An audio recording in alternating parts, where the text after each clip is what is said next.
A very warm welcome to Ulwazi Nezindaba once again. Please don't forget to comment and like, and if it's your first time tuning in, kindly do subscribe. Thank you. So, guys, this is a video of Umama that is sharing her experience lawa banayo on one fateful day on her way to church. Uyachaza umaka ukuthi asadrive nje kwatfolakala ukuthi livili lemoto yakhe labhesta and wafona nje acela lisito from bantu close to her. So uyasichazela nje experience lakabe nayo in the process of waiting for assistance.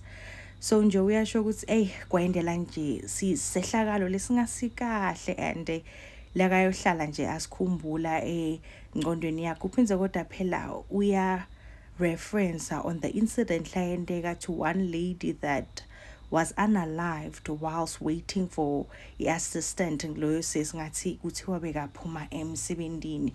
So lo mama is also really highlighting on the importance of trying your utmost best because you know what, whilst you're still waiting for your assistant, that is visible to labanye bantu so that kungabi khona bantu that really take advantage. And of course we do know ukuthi these things kuyendeka even ngisho nasebusuku nasekuseni emini. Do share your views. Thank you. Susa ubhlungu engibuzwa enhlizweni yami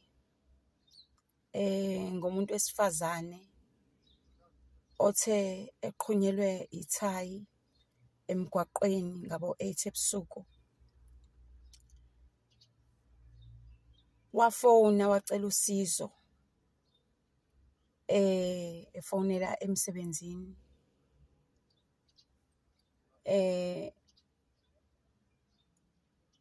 bathe befika wayise ethule sedutshuliwe eseshonile. This is just a word of warning ngoba kusho ukuthi into eyenzakalayo le. On the 29th of March, I had the same experience, almost the same experience. I'm driving to church and it was around 6 in the evening and bese kuqala kuba dark. So I had a best tire ngoba ngalizwa liqhuma. So ngase ngalukhuza ngafuna indawo esafe yokuma ngabuyela eceleni ngangidriver kwilokhuzana ku main road. Ngabuyela eceleni ngathola indawo yokuma and then I called my husband. Ngamtshela ukuthi okay, I've had I have a problem.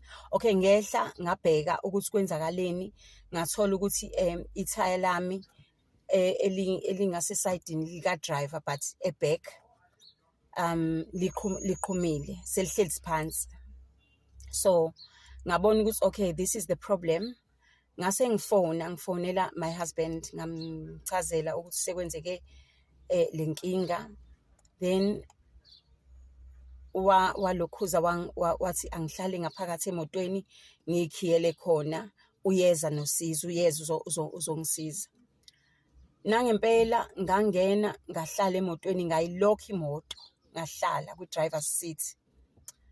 A few minutes angazi ukuthi wayiqhamuke phi umuntu. I think ngona nangokuthi ngishaye ama hazard ngoba main road kudlula ama truck ayehla ngespeed kudlula amatekisi nezimoto ziyehla ngespeed. So ngashaya ama hazard just so that bezongibona ukuthi kukhona imoto emile eceleni bangangeni ngemuva. So mina I thought ukuthi bengizenzela usizo ngaleyo ndlela ukuthi ngishaya ama hazard. Kanti I was attracting isigebengu engingasazi ukuthi saqhamuka phi. Safika isigebengu ngisahlezi nje ngilokhile imoto ngizwe ngala ewindini lika driver go umuntu uyashaya mengithi ngiyaphenduka ushaya ngesibhamu ewindini. Ngithuke ngiphenike nje like I was in a very very panic mode. Athi ucela ifone ngilethe ifone Then ngiphenika nginjalo ngizama ukufaka ukhiye kwi-ignition so that ngingazovula isicabha, ngivesane ngivule kancane iwindi ukuze ngizomnikeza ifoni. Alokhuze ngithi ngiyafaka ukhiye awusangeni. I think I was very, very scared and ngithukile. Then wagcina ukhiye ungenile, then ngayi-ona kancane imoto, ngase ngivula iwindi kancane and then ngamkhiphela ifoni yami ngelokhuzana ngewindi. Aqede lapho mase yitholile ifoni athi ucela angilethe imali. Ngavele ngamtshela ukuthi anginayo imali. I only had about 300 rands owawusesikhwameni sami and ngenhlanhla nje ngangisibeke lapha phansi kwi-passenger seat. So ayithathe ifoni yami ahambe nayo agijima, ngimazi nanokuthi waphelelaphi ngoba nami ngase sengithukile, sengiyakhala, ngiphume emotweni ngilokhe, and then ngaphambana naye ngizama ukumisa imoto ngithola usizo ukuthi ngitshela abantu ukuthi okay sengibe nenkinga kanje, nakhona ngazi babezongisiza ngani ngoba wayesehambile umuntu. But into engayifunda ngaleliya langa ukuthi noma ngabe uqhunyelwa isondo, and the advice as well that I got from my family and friends, ukuthi awumi uma ngabe uqhunyelwe isondo, especially ebusuku, awumi, rather drive to a safe place, noma igarage, rather kuqhumi njalo kufe lento le i-rim, rather kufe i-rim iphele indaba yayo kunokuthi mina ngiphulukane nomphefumulo wami. Ngibonga nje uNkulunkulu ukuthi that guy wathatha ifoni, angazi noma isibhamu sangempela noma kwakungesona, maybe kwakuyisona, kodwa ngibonga uNkulunkulu ukuthi azange enze lutho ngoba anything could have happened laphaya. Ngoba la ngangibhake khona kunomsele ngala, and imoto lezi ezidlulayo aziboni, akubonakali ukuthi kwenzakalani.